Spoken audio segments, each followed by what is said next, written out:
जय श्री राम, जय श्री बालाजी महाराज। एक लड़की है निधि नाम की, उन्होंने क्वेश्चन किया है कि गुरुजी अपनी पूजा पाठ से तंत्र का निवारण कैसे कर सकते हैं कि अगर हमारे परिवार पर कोई तंत्र हुआ है तो क्या पूजा पाठ उस तंत्र को नहीं काटता। बात तो बहुत सोचने वाली है कि अगर आप पूजा पाठ करते हो तो क्या वो तंत्र की काट नहीं कर सकता। क्या पूजा पाठ में वो शक्ति नहीं है जो तंत्र की काट कर सके। तो आज की वीडियो में आपको पता लग जाएगा कि अपनी भक्ति, अपनी पूजा से आप बड़े से बड़े तंत्र को काट सकते हो, बड़े सी बड़ी विद्या को खंड कर सकते हो। लेकिन कैसे करना है, किस तरीके से करना है, आइए आपको समझाते हैं। अगर आपको ये वीडियो अच्छी लगे तो लाइक करना, चैनल को सब्सक्राइब करना और 10 लोगों तक इस वीडियो को जरूर शेयर करना। क्या पता वो व्यक्ति तंत्र के तहत या किसी परिस्थितियों के तहत गिरा हो और अपनी लाइफ में कोई नई चेंजिंग लाना चाहता हो और अचानक वीडियो उसके सामने आ जाए तो उसकी तो लाइफ बन जाएगी। क्यों? कई बार ये तंत्र हमें बहुत सारे कार्य करने पर मजबूर कर देता है, जैसे कि हमें आत्मदेह करने पर भी मजबूर कर देता है। हम अंत में तंग आ जाते हैं, हमें कोई रास्ता प्राप्त नहीं होता है, हम सोचते रहते हैं, हम डिप्रेशन में चले जाते हैं। तंत्र कई प्रकार से किया जाता है। कई बार व्यक्तिगत विशेष के ऊपर किया जाता है, कई बार मारण का प्रयोग किया जाता है कि वो धीरे धीरे जो है बीमार होकर उसकी देह का त्याग हो जाए, और कई बार उसकी बुद्धि का बंधन किया जाता है। कई बार शरीर में कई प्रकार की सुइयां चुभना महसूस होते हैं, खून के छींटे आना, घर के बाहर मीट के टुकड़े आना, घर की छत पर सामान डलना, व्यापार में भी तंत्र होता है। तो तंत्र करने वाला व्यक्ति किसी भी प्रकार से तंत्र क्रिया आपके ऊपर करवाता है।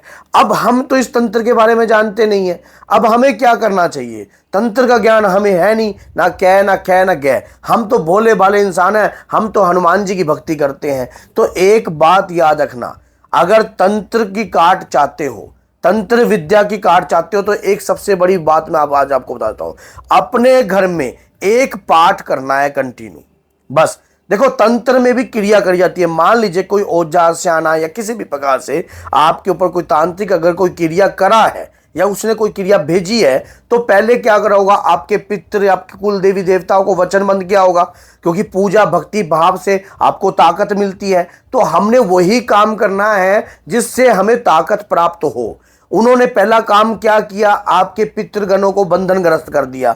दूसरा, हम उतनी गहराई तक सोचते ही नहीं है कि हमारे पितृ भी बंधनग्रस्त हो सकते हैं या हमारे पितृ भी मलिन हो सकते हैं। क्योंकि अगर आपसे 2 पीढ़ी पहले भी तंत्र किसी ने किया होगा तो आपकी अगली पीढ़ी चल रही है आपका परिवार में, तो वो तंत्र खत्म तो ना हुआ, वो तो पीढ़ी पीढ़ी चलता जा रहा है। तो इसी प्रकार से हम किसी तंत्र के बारे में जानते नहीं ना, तो हमें कुछ ऐसे कार्य अपने घर में कर लेने चाहिए जिससे तंत्र की काट हो सके। पहला कार्य, अपने घर के अंदर सुंदरकांड का पाठ। अब आप कहोगे कि सुंदरकांड का पाठ तो हम तो वैसे भी करते हैं। तंत्र विद्या के तहत कैसे करना है जिससे हनुमान जी का पंचमुखी रूप जागृत हो सके। आपको पता है कि सुंदरकांड के पाठ के अंदर क्या विश्लेषण है?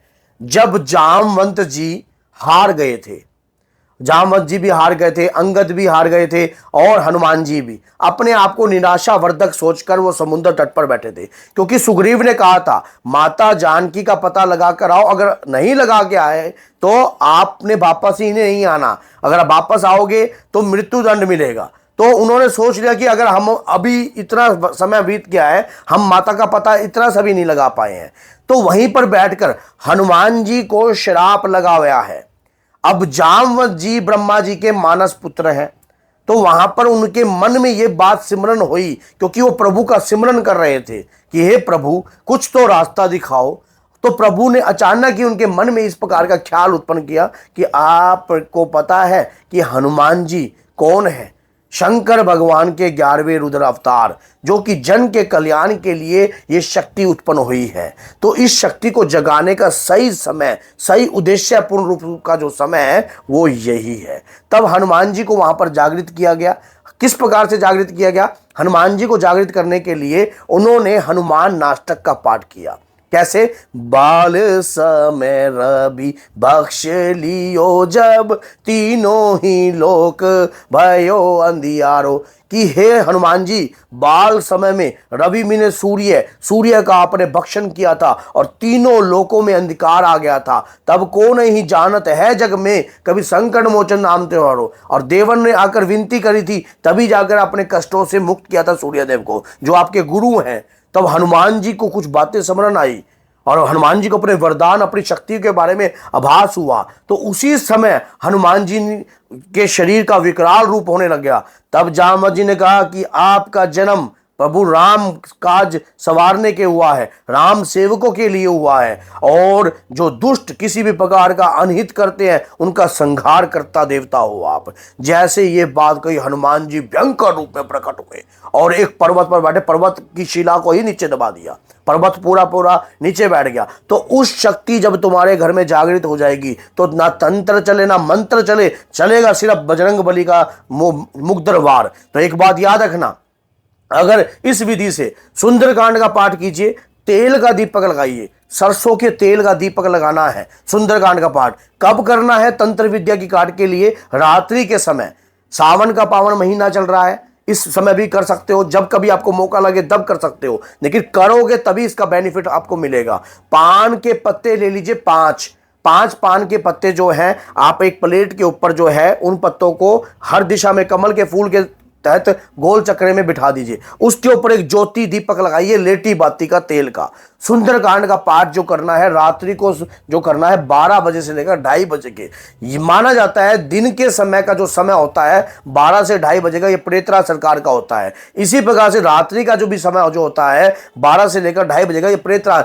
तो उस वक्त हनुमान जी की सेना कार्य करती है आपके लिए भरपूर रूप से, और तंत्र की काट करते हैं प्रेतरा सरकार। तो उसी प्रकार से, जिस प्रकार से आपने बाबा से प्रार्थना करनी है कि हे प्रभु, हे पवन पुत्र हनुमान, हे संकट मोचन हनुमान, मैं बहुत ज्यादा रोगग्रस्त हूं, मैं परेशान हूं, मेरे जीवन के अंदर मुसीबतें मेरा पीछा नहीं छोड़ रही हैं। हे दादा वीर बजरंगी, हे जागिए पवन पुत्र हनुमान, हे प्रभु। मैं उस समय आप सुंदरकांड का पाठ प्रारंभ कर दीजिए। एक जल का पात्र भर के रखिए, धागे वाली मिश्री घोल लीजिए उस जल के पात्र में। उस जल, लेकिन ज्यादा मीठा नहीं करना है, तांबे का लूटिया होना चाहिए। उसके बाद वही जल, आपके घर में कोई रोगी है, प्रेत रोगी है, या किसी भी प्रकार की कोई नकारात्मकताओं से घिरा हुआ है, शरीर के ऊपर किसी भी प्रकार की कुपित वायु बैठी है, मलिन शक्ति बैठी है, तो जल तत्व के माध्यम से आप उसे जल का पान कराइए। और उसके बाद देखना, आपके घर के अंदर जब संकल्प लेकर आप इस पूजा को करते हो ना, तो बड़ी से बड़ी शक्ति, हनुमान जी तो ऐसी शक्ति है जो प्रभु श्री राम का नाम लेते ही जागृत हो जाती है। अगर आपके घर में नकारात्मकता है तो हनुमान जी आपके घर की नकारात्मकताओं को खत्म कर देंगे। सिर्फ एक बात याद रखना, सच्चे मन से इस कार्य को करने वाला व्यक्ति ही सफल होता है। अगर आपके मन में शंका और श्रद्धा दोनों बहने हैं, अगर कहीं ना कहीं शंका प्रवेश कर गई तो यह उपाय आपके लिए खंड है, कुछ काम नहीं करेगा, आपके लिए काम ही नहीं करेगा ये उपाय। अगर आप भाव से इस काम को करोगे 101% आपके ऊपर कार्य करेगा। दीपक तेल का लगाओगे ना, इस कार्य को प्रतिदिन कीजिए, अपने रात्रि के समय पे कीजिए। भैया तंत्र के लिए जगह जगह जाकर पैसे क्यों देने, किस प्रकार से देने, क्यों भटकना, जब आपके घर में मैं उपाय आपको अगर जब भी आप इस कार्य से संतुष्ट नहीं होते और कोई चीज नहीं कटती, तो आइए हमारे दरबार, हम आपको रास्ता बताएंगे किस प्रकार से तंत्र की काट करनी है, किस प्रकार से आपने तंत्र की काट कर अपने जीवन को सफल बनाना है। तो अगर वीडियो अच्छी लगी है तो आप इस चैनल को सब्सक्राइब कीजिए और 10 लोगों तक शेयर कीजिए, ताकि वो भक्ति भी इस चीज का लाभ उठा सके। तो बोलिए जय सीताराम, जय माता दी, जय माता दी, जय सिया राम।